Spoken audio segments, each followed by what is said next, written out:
Do support builds have a place in Last Epoch or other ARPGs? Well, this one definitely does. It heals, tanks, buffs allies, debuffs enemies, and oh, that's right, it absolutely melts enemies on its own. This build is insane with how versatile and powerful it is solo or even in group play. Don't sleep on this one. It's about to completely change your mind on the role of support. The gameplay for this Paladin build is super simple. All you gotta do is cast Judgment, use Volatile Reversal to get all your mana back, and then run around through the enemies, letting the aura melt everything. So let's go ahead and jump into an actual Echo at this point. Right now, this character is level 80. Just saying that for some transparency, we're going to go ahead and jump into a 100 Corruption. And Corruption, for anybody who's unaware with that, once you defeat all of the Monolith Echoes, you'll go ahead and unlock this. It's basically an end game of sorts that just continues to scale. Let's go ahead and just select the first one here. I'm going to go ahead and talk our way through the gameplay and talk about some of these skills. So, as mentioned, we're going to use Judgment, which is our main ability, which is going to put an aura around our character. Judgment itself here is going to do a number of things. It's going to have this consecrated ground, which travels with us, does a large amount of fire damage. Now, we're running Pious Offering. This can consume 100% of our mana. If you're using this build to do the leveling process, you can reduce points or just eliminate all the points in this. Then you don't have to worry about using Volatile Reversal to bring you back in time and regen your mana. And the damage this does without any points in Pious Offering is plenty to get through the campaign and beat the game. As for Volatile Reversal, we're going to use a number of skills that are just going to buff things around where we cast this. So if any enemies are caught in that, we're just going to do some additional damage, get some increased damage over time, and the aura from Judgment does count as damage over time. Also get increased damage taken. So again, basically the premise of this tree is, along with some reduced cooldowns so that we can do this combo more frequently, is just to kind of buff the damage. We'll talk about the other abilities as we get going here. Let's go ahead and find some enemies. Now, you don't always want to attack immediately,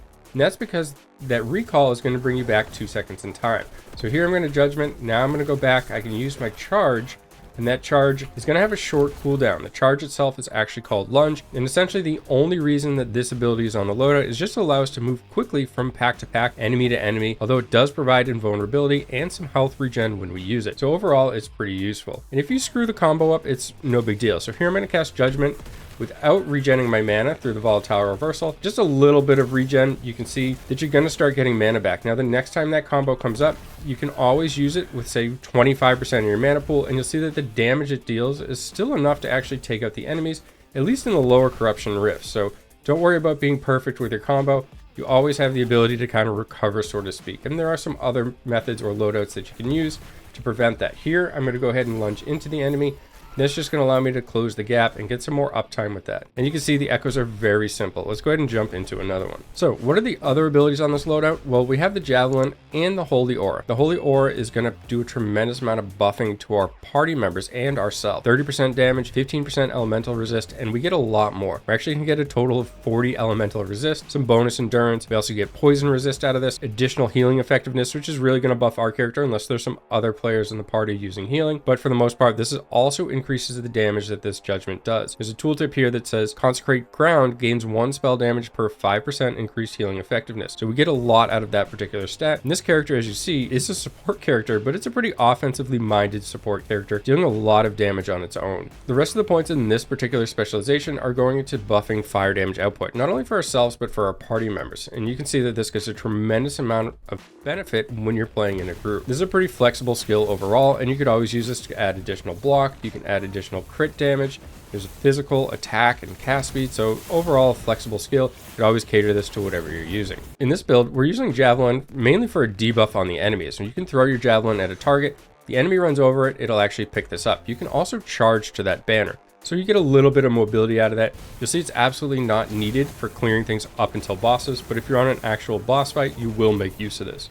The specializations for this particular build are going to go into Battle Standard, and that's because you're going to get additional damage per attunement, and we're going to be running attunement as our main stat in this particular build, given all the other abilities on our loadout. On top of that, your Javelin, when you hit an enemy, is actually going to buff the damage of your next Judgment, just furthering your damage output on the boss. And that's going to bring us into our passive tree. For our passive tree, we utilize a mix of offensive and defensive passives, and the priority here is going to be keeping ourselves alive, followed by dealing damage or buffing the damage of others.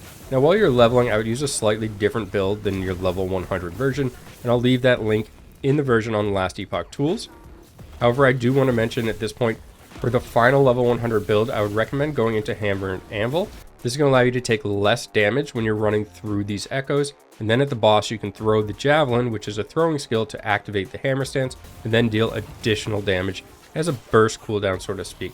But the overall damage reduction will be very nice, and at that point you'll have enough damage on your aura to just run through everything as you're seeing here. However, as you're going through the leveling process, you're going to want to pick up nodes like Dedication, but you're going to want this for the bonus attunement. The mana regen is nice if you miss your combo. That's going to get you some of that mana regen back so that you can go ahead and perform the combo for higher value later on. There's also some other great offensive nodes that you can take as you're leveling up, and these are very useful. And since the Forge Guard points require a heavy investment, that's mainly the reason why I would recommend going heavier into the Paladin tree while you're leveling, and then respecking at level 100 to utilize the benefits of the Forge Guard with Hammer and Anvil stance. So let's go ahead and work our way through another Echo here, and it's going to be basically the same thing. We can go ahead and cast Judgment, teleport back. Now we can use the Lunge to get into an enemy. We can always pop the Holy Aura active as well, and that's going to increase the damage boost that we get, along with the Elemental Resist. But you can see you can essentially just run your way through the mobs, and everything just melts. Keep in mind these enemies are not only on Corruption 100, but they're 20 levels higher than this character, and survivability is not an issue whatsoever. Just an incredibly tanky character. Can't recommend this build enough if you're looking for a support type build. Trying to drop my health a little bit so you can see the regen that the Lunge does. However, I'm not able to actually get my character low enough to really show that off. Alright, so here we're going to seal the gate, and let's go ahead and throw a Javelin up, and you'll see that one of the mobs will pick it up, and it will carry it around. Unfortunately, that mob's going to go down nearly instant, just given the objective of this. But that's really handy on a boss mob because they'll carry it around, and you and your party members will all get the benefits of that. And it puts a number of debuffs onto the enemy and increases healing around it, so it helps with the survivability of your party. Once you get that Hammer and Anvil stance, you'll just do even more damage output. But very, very easy build. Incredibly passive.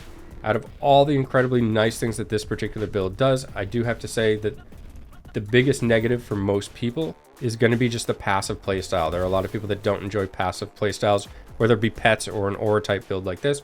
So just keep that in mind if you're interested in playing this build. This particular build does not require any specific gear either. It's incredibly easy to gear. Essentially what you want to do is have some cooldown reduction. That's going to allow you to use your Judgment and your Volatile Reversal on cue together as often as possible. Aside from that, armor's good, block's good, whether it be block chance or block effectiveness. Attunement is the strongest core stat you can have. Movement speed's also good just so that you can cover more ground. And anything that increases area skills is also nice. Apart from that, you essentially just want to stack health and mana. So very easy to gear. All the info will be in the last Epoch Tools Guide.